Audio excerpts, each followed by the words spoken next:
Every town has its stories, its secrets. What possible harm could come from sharing them? This is small town horror.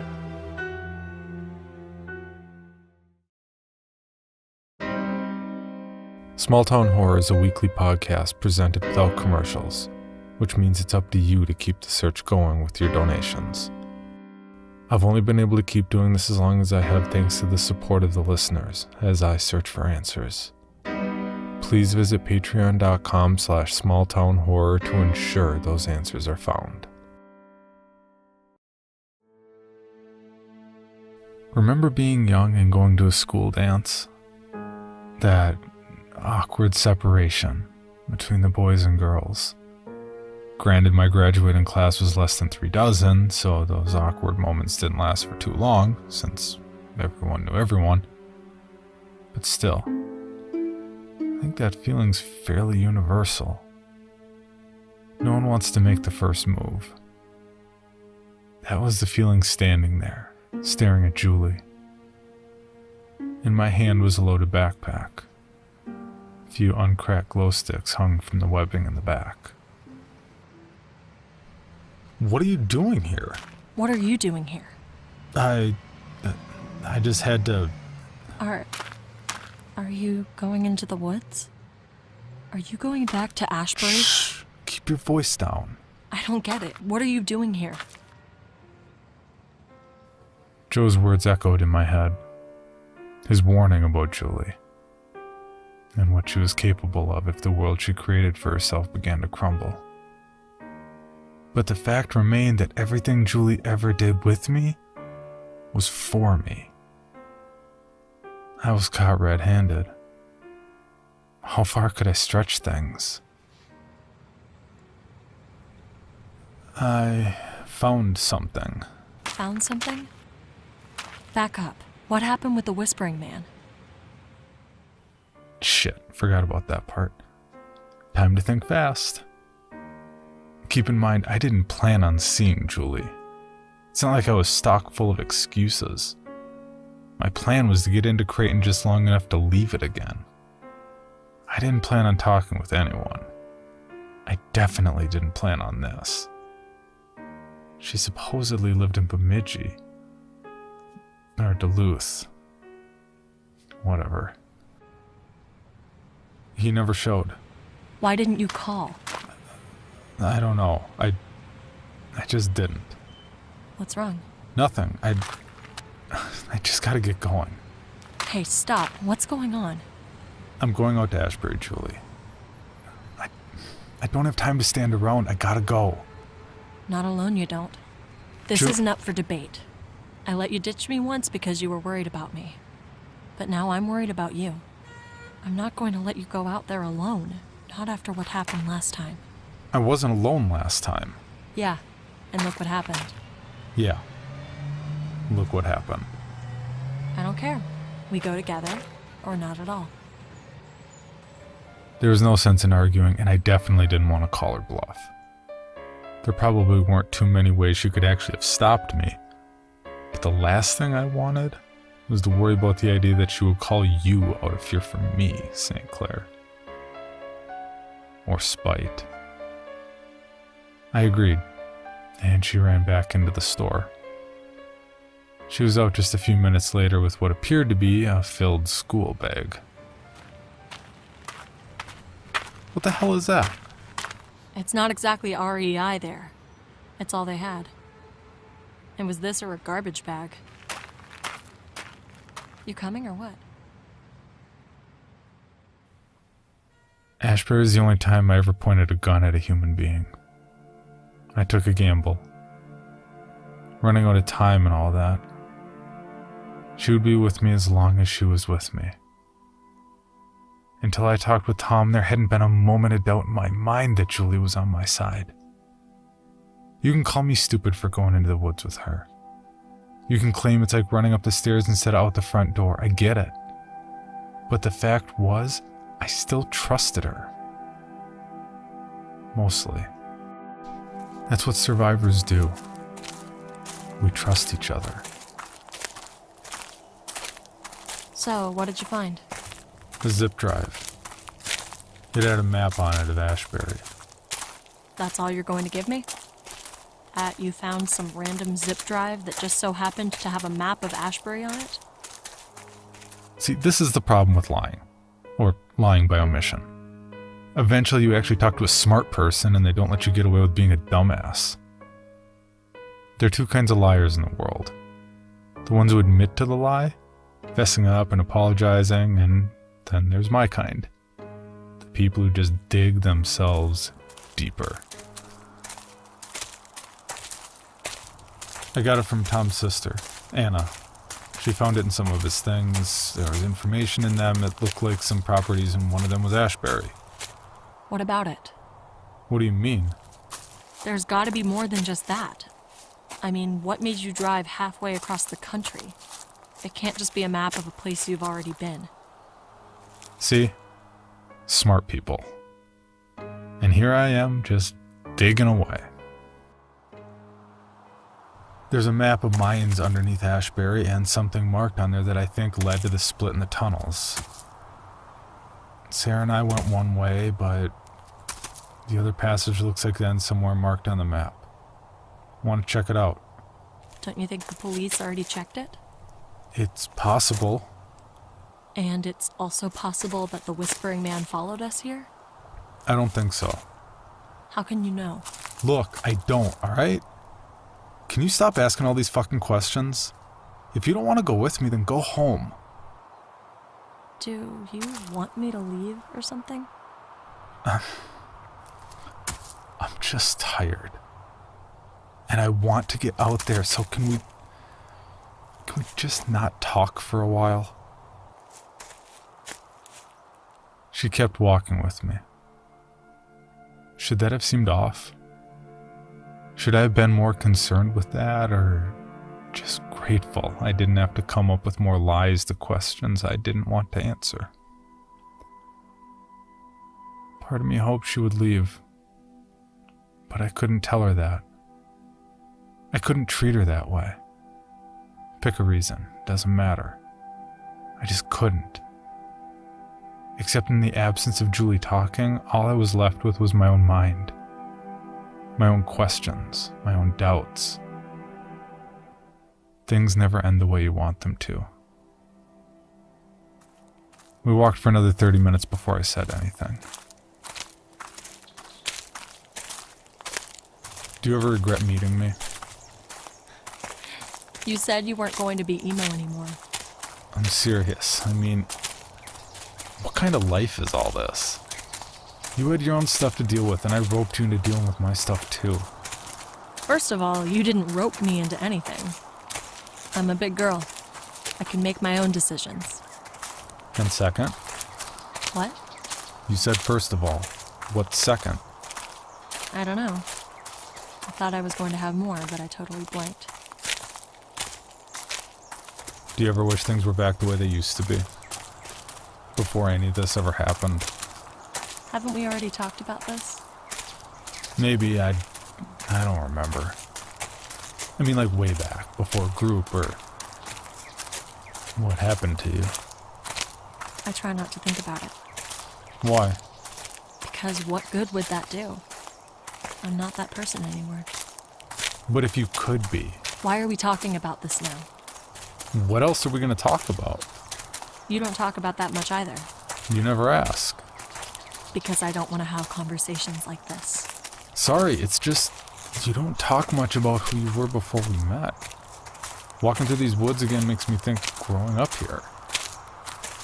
Running away from here. So much for my attempts at subtly coaxing answers out of her. But none of it proved anything. There are plenty of people who don't want to talk about their past for any number of reasons. Honestly, part of me didn't want to know the truth. Let's say I kept prying, forced her to tell me what was going on. What would have happened? How would she have reacted? Let's say on the other end of that, the scary end of that the story Joe told me was a lie. No. I didn't want to think about that option at all. So I kept walking. We kept walking. Until I saw it. The image in my mind is so clear, yet so distant. Of the first time Sarah and I set eyes on the town that never was. Is that it? Yeah. That's really Ashbury? I don't see any ash. I know. Are you okay? No, I'm pretty fucking far from okay. And it didn't get better. We walked through the town. I didn't get the impression that anyone had been there since Sarah and I had. There were no signs of anything. No signs of crime scene tape or excess of wear. I would have thought the DEA would mow through the woods like those clear-cutting loggers in the Amazon. But for all intents and purposes, things looked almost exactly the same. With a few small differences. This is the place. The building with all the animal corpses. There's nothing here. Just like St. Clair said. Nothing here. So at least that much you weren't lying about, huh? There's one moment where it actually seems like you were following facts. I'll give you that much, St. Clair. I'm a big enough man to admit that, regardless of our past history.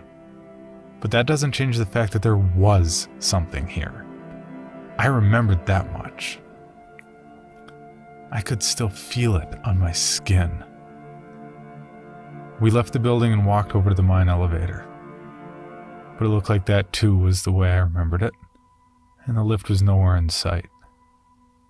Probably still down there from... Stop. I have a gun. Stop or I'll shoot, I swear to God. Then I saw him, and I said everything went black. I dropped the gun and the flashlight. I fell to the ground. How are we supposed to get down there? Do you have a rope? No. Do you want to try and climb down? Hell no. Then what?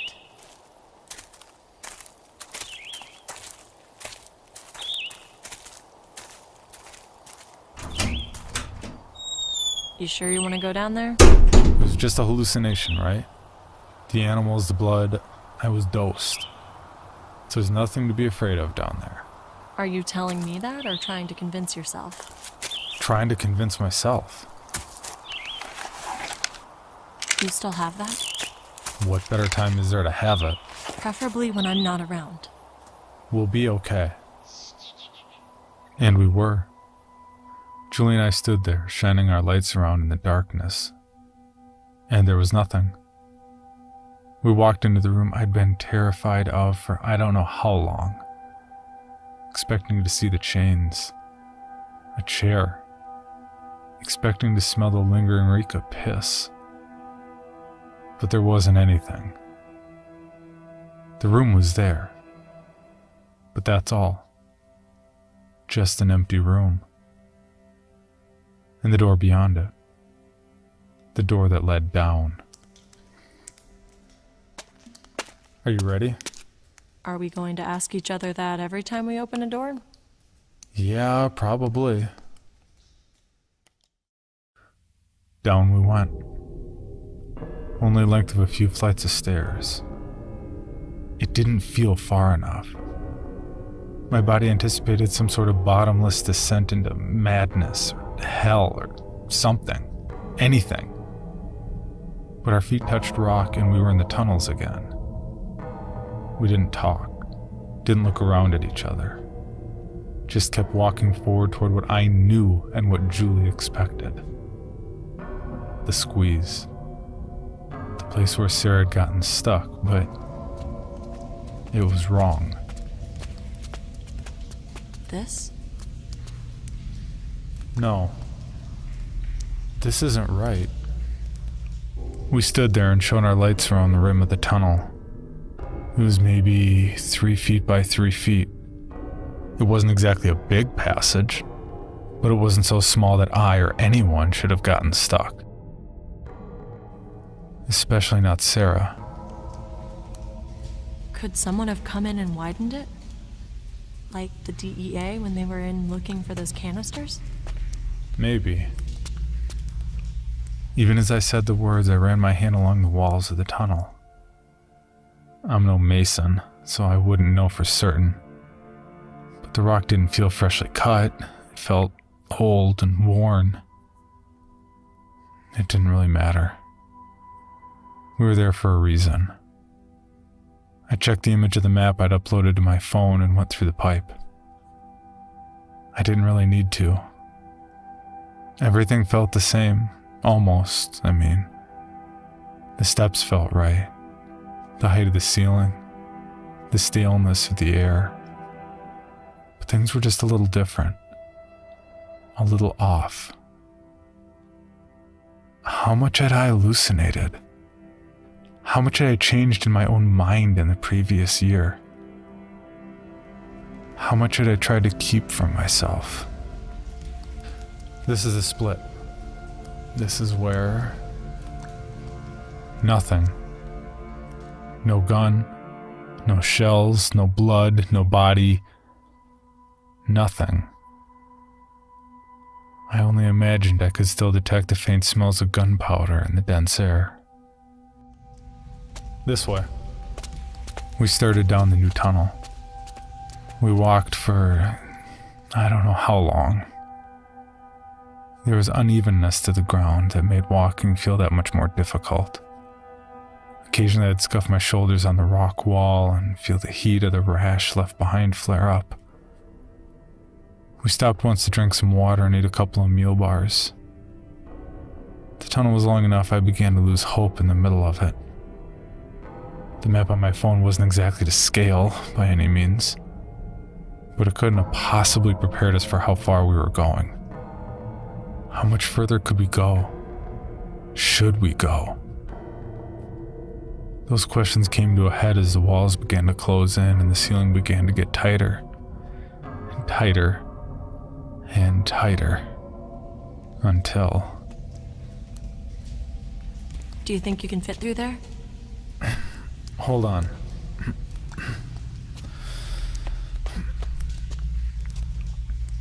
It looks like it goes for about 10 feet, then opens up. I can shove my pack ahead of me and try and go through. No, I think I said I'd do it. I can't let someone else go through first again. Yeah, well, at the risk of sounding repetitive, what if you get stuck? I won't. This isn't a great time to do dumb things. Why stop now? It'll be okay. How are you doing? Okay. Tight, but... What?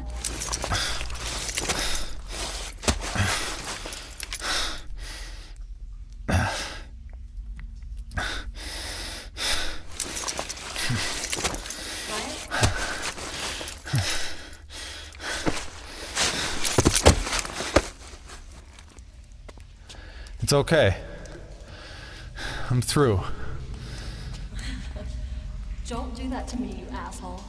Sorry, come on. It should be an easy crawl for you. Just push your bag through first.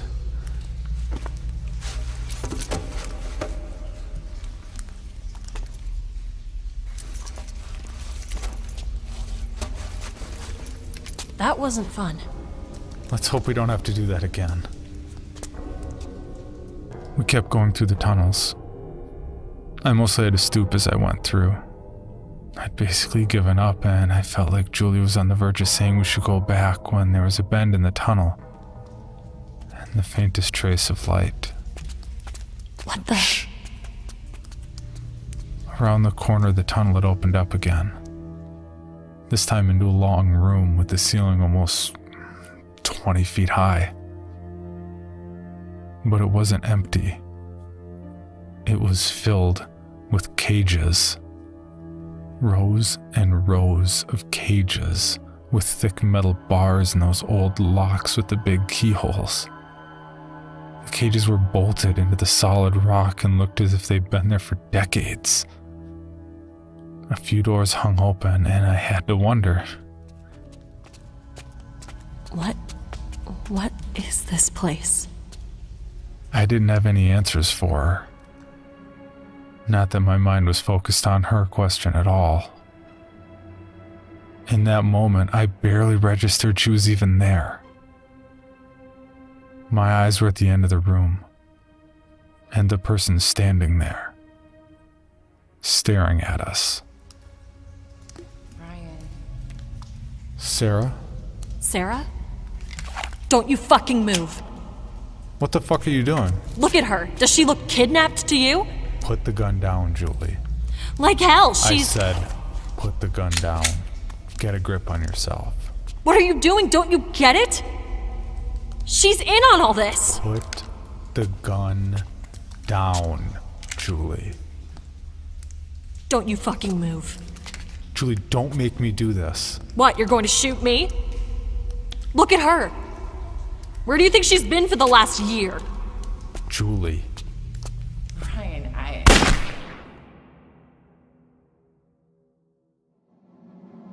Do you see why I didn't tell you everything up front, St. Clair? Remember that bit a while back about a head start? Well, this is episode 10. There won't be an episode 11. I'm tired of doing your work for you. There's a body in the woods. Go find it. Then you'll know everything.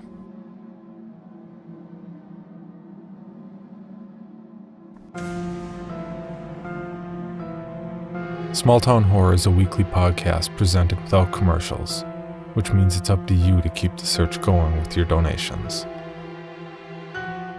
I've only been able to keep doing this as long as I have thanks to the support of the listeners as I search for answers. Please visit patreon.com/smalltownhorror to ensure those answers are found.